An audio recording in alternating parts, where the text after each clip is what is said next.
Hello friends. तो आप लोग का स्वागत है इस प्यारे से प्लेटफॉर्म विजय धनुष क्लासेस पर। तो हम लोगों ने पिछली कक्षाओं में बोअर मॉडल को डिस्कस किया था। तो आई थिंक आप लोग को वो मॉडल समझ में अच्छे से आया होगा। तो अगला आज का जो हमारा टॉपिक है, जो हमारा नेक्स्ट टॉपिक हमारा क्या है, सोमरफील्ड मॉडल। सोमरफील्ड मॉडल या फिर इसको क्या बोल सकते हैं, एक्सटेंशन ऑफ बोअर्स मॉडल, या फिर इसको एक और टर्म से यहाँ पे हम लिख सकते हैं, it is a modification of bourse theory. It is modification of bourse theory. तो अगर हम लोगों ने बोर्स थ्योरी अकॉर्डिंग देखा था, किसी भी एटम, जो हमारा कोई भी एटम होता है, जो हमारा कोई भी एटम होता है वो क्या करता है, जो कोई एटम है हमारे बीच में क्या होता है, उसका न्यूक्लियस होता है। तो न्यूक्लियस के अराउंड क्या करते हैं, न्यूक्लियस के अराउंड हमारे क्या होते हैं, इलेक्ट्रॉन होते हैं। इलेक्ट्रॉन क्या करते हैं, मूव करते हैं अराउंड न्यूक्लियस,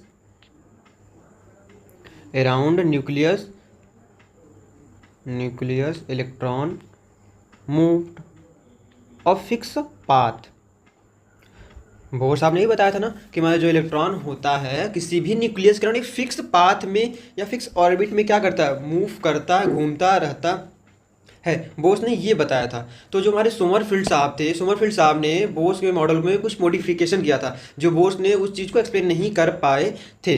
तो बोस ने ऐसी क्या क्या चीज़ें एक्सप्लेन नहीं कर पाई थी। तो बोस ने कुछ जो बेसिकली बोर ने जो बताया था यहाँ पे, उनकी जो मॉडल थी वो हाइड्रोजन एटम की थी, या फिर हाइड्रोजन लाइक एटम। जैसे हमारा हाइड्रोजन में क्या होता है, हाइड्रोजन हो गया, इसमें एक इलेक्ट्रॉन हो गए, एच में 2 इलेक्ट्रॉन होते हैं, तो 1+ हो गया। और हमारा हो गया हमारा लिथियम 2+ हो गया। तो ये सब कैसे, इस सब में एक एक इलेक्ट्रॉन है, बेसिकली एक प्रोटॉन प्रेजेंट है, इलेक्ट्रॉन प्रेजेंट है। हमारे सारे के सारे कैसे दिख रहे हैं, हमारे सारे के सारे हाइड्रोजन लाइक एटम दिख रहे हैं। ये कैसे हमारे हाइड्रोजन लाइक एटम हैं। तो इन्होंने बेसिकली हाइड्रोजन लाइक एटम के बारे में बात की थी। और जो वहाँ पे वो हाइड्रोजन जो एटम्स के लिए जो सीरीज मिलती है, लाइमन बामर वगैरह जो सीरीज मिलती है, उस सीरीज को ये प्रॉपर एक्सप्लेन नहीं कर पाए थे। तो आफ्टर सम टाइम बाद हमारे पास क्या, स्पेक्ट्रोस्कोपी का डिस्कवर हुआ, स्पेक्ट्रोस्कोपी का। तो डिस्कवरी के बाद ही सोमरफील्ड साहब ने उस लाइनमैन सीरीज को प्रॉपर एक्सप्लेन किया था। तो ये हमारे बोर साहब ने बताया था कि किसी भी एटम, जो हमारा एटम होता है, उस न्यूक्लियस अराउंड इलेक्ट्रॉन मूव करता है। तो सोमरफील्ड ने क्या, उसी को मॉडिफाइड किया। उन्होंने कहा कि हमारा जो इलेक्ट्रॉन होता है, बेसिकली एटम का मूव करता है, वो एक सर्कुलर ऑर्बिट में होता है। ये बोर साहब ने बताया। तो सोमरफील्ड ने क्या बताया कि जो हमारा बेसिकली इलेक्ट्रॉन है, किसी भी एटम का जो इलेक्ट्रॉन है, मान लीजिए हमारा किसका, बोर के अकॉर्डिंग देखे तो हमारा क्या होता है, एक सर्कुलर पाथ होता है, सर्कुलर फिक्स पाथ होता है। हमारा सेंटर हो गया, ये हमारा क्या हो गया, सेंटर हो गया। तो सोमरफील्ड ने बताया था कि वो जो इलेक्ट्रॉन मूव करते हैं वो इलिप्टिकल ऑर्बिट्स होते हैं। कैसे होते हैं, हमारे इलिप्टिकल्स ऑर्बिट में क्या करते हैं, मूव करते हैं। अगर हम इलिप्टिकल ऑर्बिट्स की बात करें तो ये हमारे कैसे इलिप्टिकल्स ऑर्बिट्स होते हैं, इलिप्टिकल्स ऑर्बिट। इसको अच्छे से हम लोग ड्रॉ कर लेते हैं। ये हमारा हो गया इलिप्टिकल्स ऑर्बिट्स, ठीक। और इसी को हम लोग पूरी पूरी वेल डिजाइन कर लेते हैं, इसके कौन कौन से ऑर्बिट्स हैं। हम सोमरफील्ड के अकॉर्डिंग देखें तो सोमरफील्ड में क्या बताया था, तो हमारे बोर साहब के अकॉर्डिंग था कि जो किसी भी न्यूक्लियस के अराउंड जो इलेक्ट्रॉन क्या करते हैं, एक सर्कुलर पाथ में मूव करते हैं। तो हम देखें according to Sommerfeld, according to Sommerfeld, according to Sommerfeld,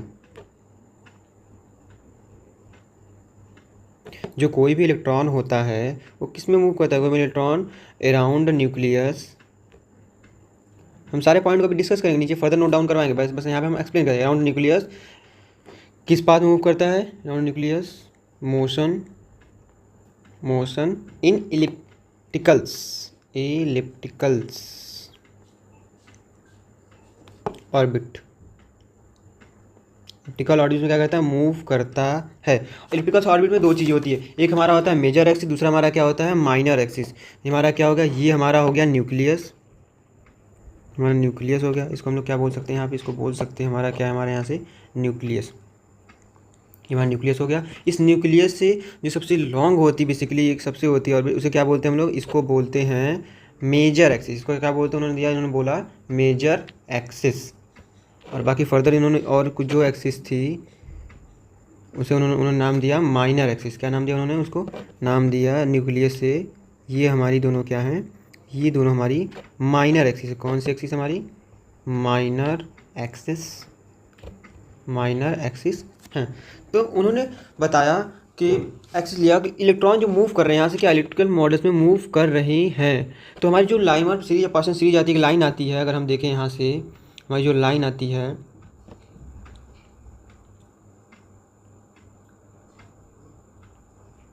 तो इस लाइन के बीच में जो हमें गैप दिखाई दे रहा है, इन दोनों दो लाइन के बीच में जो गैप दिखाई दे रहा है, इस लाइन के बीच में इलेक्ट्रॉन क्या होते हैं, अपने जो पाथ होते हैं उस पाथ को क्या करते हैं, वो चेंज करते रहते हैं, चेंज करते रहते हैं। इसी बात को सोमरफील्ड ने बताया था। ये चेंजेस हमें कब दिखे? After spectroscopy discovery. इन्होंने कब दिया था?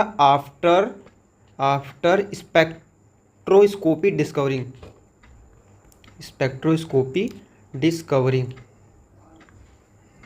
डिस्कवरिंग उन्होंने ये बात को बताई थी कि इसके बीच में भी हमारी क्या होती है, जो इलेक्ट्रॉन, तो लाइन से इलेक्ट्रॉन आगे से मूव कर रहे हैं, इलेक्ट्रॉन के बीच में भी जो पाथ अपना इलेक्ट्रॉन क्या कर सकता है, चेंज कर सकता रहता है। तो इन्होंने बात बताई थी, सोमरफील्ड ने बताई थी, इलेक्ट्रॉन मॉडल मूव करते हैं। और उन्होंने बात बताई थी कि जो हमारे बेसिकली जो दो माइनर एक्सिस थे, अगर हम यहाँ बात करें, जो ये दो माइनर एक्सिस हैं हमारे, जो ये इस तरह से मैंने डिनोट किया है, ये जो माइनर एक्सिस हैं, अगर ये पास में आते हैं, अगर ये दोनों माइनर एक्सिस पास में आते हैं तो किसके इक्वल हो जाए? ये हमारे सर्कुलर ऑर्बिट के इक्वल्स हो जाएंगे। और एक बात, बोहर्स ने प्रिंसिपल क्वांटम नंबर के बेसिस पे एक्सप्लेन किया था एटम्स को। तो अगर हम वहाँ प्रिंसिपल क्वांटम नंबर का नोटेट करें तो हमारा n बराबर यहाँ पे क्या हो जाएगा 4, और हमारा k बराबर हो जाएगा 4, n बराबर 4। n तो सबके लिए सेम रहेगा प्रिंसिपल क्वांटम नंबर। और यहाँ पे k की वैल्यू क्या हो रही थी? k की वैल्यू फर्दर यहाँ पे k बराबर यहाँ पे हमारा था k3, k बराबर यहाँ पे था 2, यहाँ पे k बराबर है 2, यहाँ पे k बराबर है 3। तो जो k यहाँ पर है, यहाँ पे जो हम लोग k ले रहे हैं, बेसिकली n हमारा यहाँ पे क्या है? n हमारा है यहाँ पे प्रिंसिपल क्वांटम नंबर, जो कि हम लोग आगे फर्दर आने वाले टॉपिक में इसको डिस्कस करेंगे, प्रिंसिपल क्वांटम नंबर। और हमारा जो k है यहाँ से हमारा क्या है? Azimuthal quantum number, quantum number. तो जो बोर्ड साहब ने, तो उन्होंने क्वांटम नंबर के बेसिस पे केटा एटम को डिफाइन किया था। और जो सोमरफील्ड साहब थे, उन्होंने एजी म्यूचुअल नंबर पे क्वांटम पे डिफाइन किया था। जो प्रिंसिपल क्वांटम नंबर होता है उसकी वैल्यू क्या होती है? फिक्स होती है। बट जो एजी म्यूचुअल होता है क्या करती है? इसकी वैल्यू क्या करती है? वेरी करती रहती है। तो और उन्होंने बताया था कि क्वांटम थ्योरी के अकॉर्डिंग जब उन्होंने लिया तो उन्होंने बताया था कि अकॉर्डिंग टू क्वांटम थ्योरी, उन्होंने एक बात कही थी, हम यहाँ बोले अकॉर्डिंग टू क्वांटम थ्योरी, उन्होंने क्वांटम थ्योरी के बेसिस पे कहा था कि जो बेसिकली यहाँ पे जो इसका एंगुलर मोमेंटम होगा, जो इलेक्ट्रॉन इस पाथ में अगर इलेक्ट्रॉन यहाँ मूव कर रहा है, जो इसका इलेक्ट्रॉन मोमेंटम होगा, उसकी जो एनर्जी होगी कैसी होगी? उसकी एनर्जी भी क्या होगी? क्वांटाइज्ड एनर्जी होगी। और उसकी जो वैल्यू होगी वो भी क्या होगी? फिक्स होगी, लिमिटेड वैल्यू होगी। अगर हम बात करें पिछली बार हमने क्या देखा था कि जो हमारा क्वांटम नंबर था, बेसिकली वहाँ पे अगर हम बोर्स में देख रहे थे तो हमारा क्या था? MVR बराबर हमारा क्या था? MVR बराबर हमारा क्या था? NH/2π। ये हमारी वैल्यू थी बेसिकली बोर साहब के अकॉर्डिंग। किसके साहब के अकॉर्डिंग थी? बोर साहब।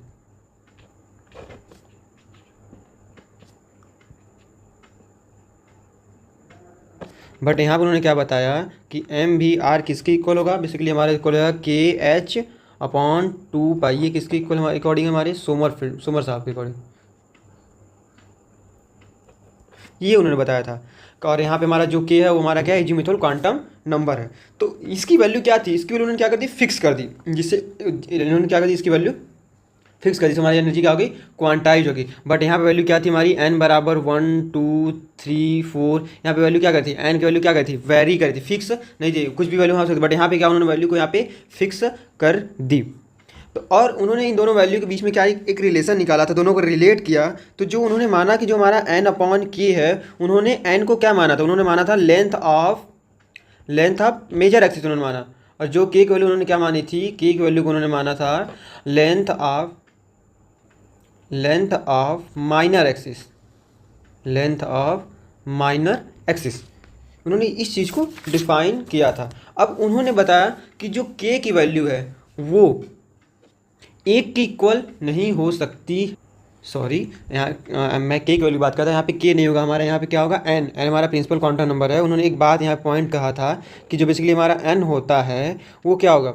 वो एक्सेप्ट, हम बात करें except 1 not equal to 1, on n की बात कर रहे थे, n 1 की इक्वल नहीं हो सकता है। बट k की वैल्यू जो होती है वो क्या होती है, वो मोर देन 1 होती है। जैसे हम यहाँ पे देखिए हमारी के की वैल्यू क्या है, यहाँ पे एन तो हमारी क्या है, जो हमारी एन की वैल्यू यहाँ पे दिखाई दे रही है, एन की वैल्यू हमारी क्या है, यहाँ पे हमारी जो एन की वैल्यू है वो हमारी फिक्स है। हमारी जो एन की वैल्यू यहाँ पर है, एन की वैल्यू जो यहाँ पे है वो देखिए फिक्स दिखाई दे रही है, हमें क्या यहाँ पे फिक्स दिखाया है 444। बट अगर हम यही बात करें फर्दर किसी और की, तो यहाँ पे क्या जो के की वैल्यू है क्या कर रही है, वेरी कर रही है। यहाँ पे 3 है, वहाँ 4, यहाँ पे 3 2 1, तो हमारी के की वैल्यू यहाँ पे क्या कर रही है, वेरी कर रही है। तो इसी एन और प्रिंसिपल क्वांटम नंबर और अजीमुथल क्वांटम नंबर बीच में कुछ रिलेशंस आए, उन्हीं रिलेशंस को क्या कहते हैं, ऑर्बिट के बीच क्या ले आए, रिलेशंस आए, उन्हीं रिलेशंस को हम कुछ डिस्कस करते हैं। तो अगर हम बात करें, अगर यहाँ पे जो हमारे फॉर्मूला है इस चीज़ को डिस्कस करते हैं, अगर हम यहाँ पे हम बात करें कि क्या हो जो हमारा व्हेन, अगर हमारा क्या हो जाए, पहली कंडीशन हमारी कंडीशन फर्स्ट, कंडीशन हमारी क्या है, ये फर्स्ट है, कंडीशन फर्स्ट, व्हेन के इक्वल टू क्या हो जाए, हमारा के इक्वल टू 1 हो जाए, तब हमारा क्या होगा, जब हमारा के और एन दोनों की वैल्यू बराबर हो जाएगी तो हमारा जो ऑर्बिट होगा वो इलिप्टिकल ना होकर के कैसा होगा, हमारा ऑर्बिट सर्कुलर होगा। इस कंडीशन में हमारा क्या होगा, orbit orbit become circular, orbit become circular, ये हमारा होगा। अब दूसरी कंडीशन क्या है, कंडीशन नंबर 2, कंडीशन 2, कंडीशन 2 की बात करें कि जो हमारी के की वैल्यू क्या हो जाए, कम हो जाए, इट मीन्स कि हमारी क्या हो जाए, एन की वैल्यू क्या हो जाए, ग्रेटर देन के हो जाए, तो हमारा क्या होगा, एन की वैल्यू ज़्यादा होगी तो हमारे जो ऑर्बिट्स होंगे कैसे होंगे, ऑर्बिट्स हमारे कैसे होंगे, ऑर्बिट्स बिकम एलिप्टिकल्स, कैसे हो जाएंगे हमारे, एलिप्टिकल्स, एलिप्टिकल्स। अगर हाँ फर्दर हम अगर यहाँ बोलेगा कि एन की वैल्यू अगर हमारी ज़्यादा है तो एलिप्टिकल्स कैसे होंगे, अगर हम बात करें एन की वैल्यू यहाँ पे ज़्यादा है, स्पेस एन की वैल्यू ज़्यादा है, तो हमारी क्या है, के की वैल्यू तो हमारी वेरी तो कर सकती है। अगर एन की वैल्यू मान लीजिए यहाँ पे क्या है, अगर मैं यहाँ बोल दूँ कि हमारी एन बराबर क्या हो गया, हमारा एन बराबर 4 हो गया, तो के की वैल्यू कहाँ मेजर करेगी, के की वैल्यू जो है वो वेरी करेगी 4 to 1, तो यहाँ 3 वैल्यू वेरी करें। अगर हम यहाँ पे n बराबर 1 कर दें तो हमारा के बराबर क्या होगा, 1 ही हो जाएगा, तो हमारी के की वैल्यू यहाँ वेरी नहीं कर रही है, तो यहाँ पे हम वहाँ पे एलिप्टिकल्स नहीं देखें, बट हमारे तब इस कंडीशन हमारी क्या हो जाएगी, इस कंडीशन में हमारी जो ऑर्बिट्स होगी कैसे होगी, सर्कुलर हो जाएगी। ये हो गया। अब कंडीशन 3 की बात की, हमारी कंडीशन 2 हो गया। हम बात करते हैं किसकी, कंडीशन 3 की। कंडीशन 3 हमारा कहता क्या है, कंडीशन 3 कि बेसिकली अगर के नॉट इक्वल टू 0 हो जाए, के क्या हो जाए, नॉट इक्वल टू 0, अगर के 0 के बराबर ना हो तब क्या होगा, अगर के नॉट इक्वल 0 तो हमारी इस कंडीशन में क्या होगा हमारा, कि जो माइनर एक्सिस होगी, हमारी जो माइनर एक्सिस है वो क्या करेगी, वो हमारी क्या हो जाएगी, माइनर एक्सिस भी 0, माइनर एक्सिस हमारी क्या हो जाएगी, 0 हो जाएगी, वो हमारी क्या हो जाएगी, वो तो हमारी जब इस कंडीशन में हो जाएगा कि 0 हो जाएगा तो माइनस में क्या हो जाएगी, 0 हो जाएगी, तो हमारा जो इलेक्ट्रॉन है कैसा मूव करने लगेगा, वो हमारा अराउंड द न्यूक्लियस लीनियर में मूव करने, न्यूक्लियस अराउंड क्या लीनियर में मोशन में मूव करने लगेगा। ये कंडीशन हमारी हो जाएगी जब हमारा 0 हो जाएगा। तो ये कुछ कंडीशन थी समरफील्ड मॉडल ने, उन्होंने बस इतना एक बात बताई थी कि जो हमारी जो एनर्जीज के बीच में, जो लाइन्स के बीच में गैप्स इलेक्ट्रॉनों के ऑर्बिट्स थे वो क्या कर सकते हैं, एलिप्टिकल्स हो सकते थे, अपनी एनर्जीज को चेंज कर सकते थे।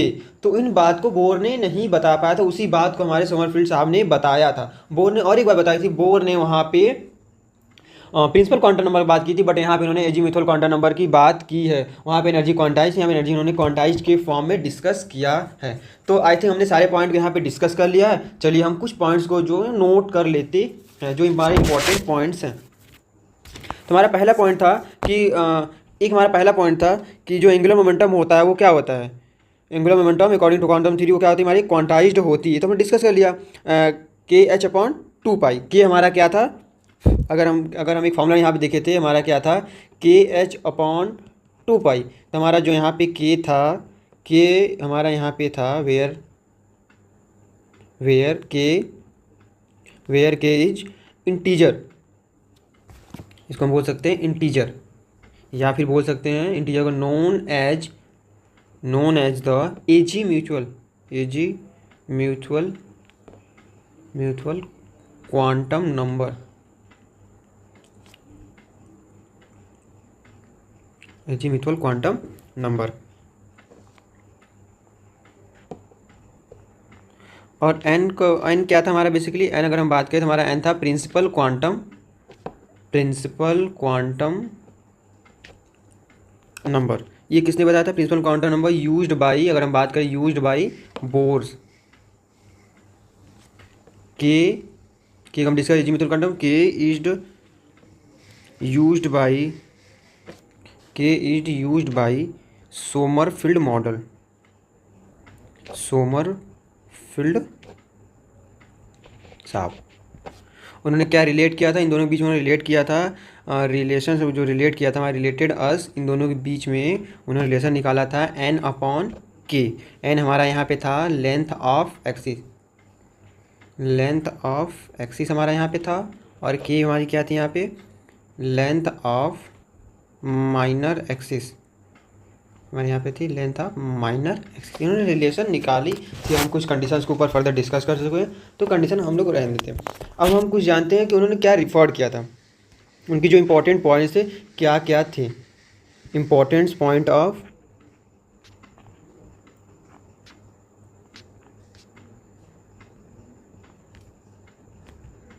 Sommerfeld model.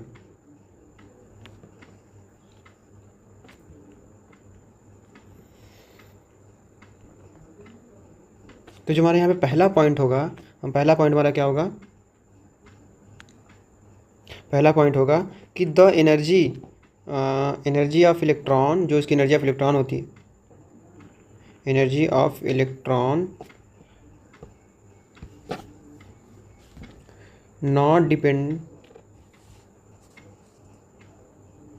not depend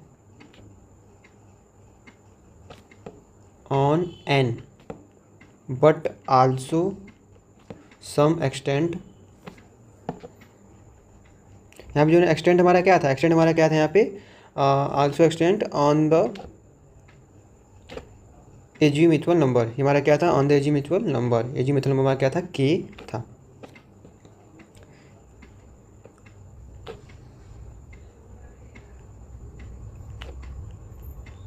के और अगर हम दूसरा पॉइंट देखें, जो ट्रांजिशन था इलेक्ट्रॉनों का, one energy level to energy level, वो क्या था, उनके बीच में डिफरेंस क्या था, बहुत ही कम डिफरेंस था। कि हम यहाँ पे देखिए डिफरेंस की transition of an electron from one energy level, अगर हम एक की बात करें n2, दूसरे की बात करते हैं one energy level to another level n1 will be slightly difference. उनके बीच में क्या बहुत ही कम डिफरेंस हमारा था। और हमारा जो लास्ट पॉइंट था, सबसे इम्पोर्टेंट पॉइंट हमारा है कि they explain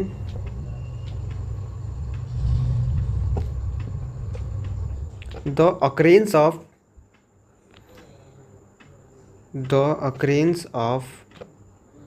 groups of closely spaced line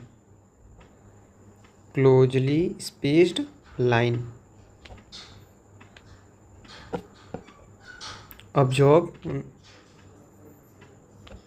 in the hydrogen spectrum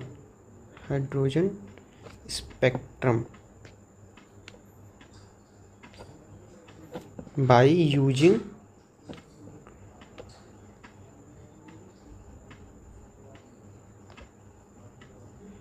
highly refined spectroscopy।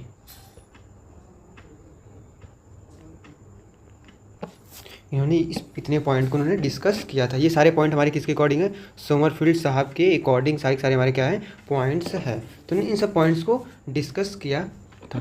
तो आई होप आप लोग को सोमरफील्ड्स मॉडल समझ में आया होगा। तो इसमें अगर कुछ भी आपको डाउट लगता है कि यहाँ पे पॉइंट्स चीज़ें सही नहीं समझ में नहीं आई, तो आप उस चीज़ को क्या कर सकते हो, कमेंट बॉक्स में पिन कर सकते हो। तो आई होप ओके। तो थैंक यू।